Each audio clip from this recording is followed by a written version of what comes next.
Social മീഡിയകളിലും വാർത്താ ചാനലുകളിലുമെല്ലാം അക്രമത്തിൻ്റെയും അനീതിയുടെയും വഞ്ചനയുടെയും ചതിയുടെയും ക്രൂരതയുടെയും പല വാർത്തകൾ കണ്ട് മുരടിച്ചു പോകുന്ന നമ്മുടെ മനസ്സിനെ, ഇത്തരം വാർത്തകൾ കണ്ട് മനസ്സ് മുരടിച്ച് ശാരീരികപരമായ അസ്വസ്ഥ അനുഭവിക്കുന്ന നമ്മുടെ മനസ്സിലേക്ക് ഇത്തരത്തിലെ കുളിർ കോരിയിടുന്ന സ്നേഹത്തിൻ്റെയും കരുതലിൻ്റെയും ലാളനയുടെയും സ്നേഹത്തിൻ്റെയും ഇത്തരത്തിലുള്ള കാഴ്ചകൾ നമ്മുടെ കണ്ണിനും മനസ്സിനും കുളിരേകുകയും മാനസികാരോഗ്യം കൂട്ടുകയും ചെയ്യുന്നു.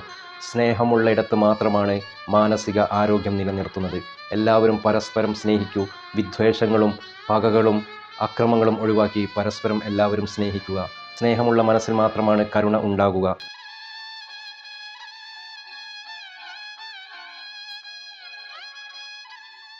യുദ്ധഭൂമിയിൽ തൻ്റെ ഏതോ ശത്രുവിൻ്റെ കുഞ്ഞിനെ ചേർത്ത് പിടിച്ച് തലോടുന്ന ഒരു പട്ടാളക്കാരൻ.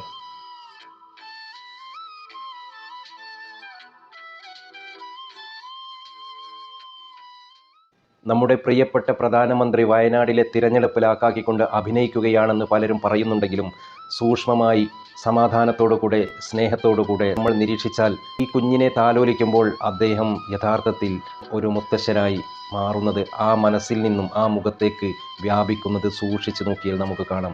ഇത്തരത്തിലുള്ള സാഹചര്യങ്ങളിലേക്ക് നമ്മുടെ ഭരണകർത്താക്കൾ എത്തിപ്പെടുമ്പോൾ അവർക്ക് അവരുടെ മനസ്സിൽ സ്നേഹവും കരുണയും ഉണ്ടാകും.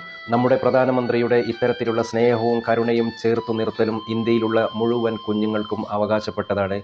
എല്ലാവരെയും ഒരുപോലെ ചേർത്ത് നിർത്താൻ നമ്മുടെ പ്രിയപ്പെട്ട പ്രധാനമന്ത്രിക്ക് കഴിയുമാറാവട്ടെ.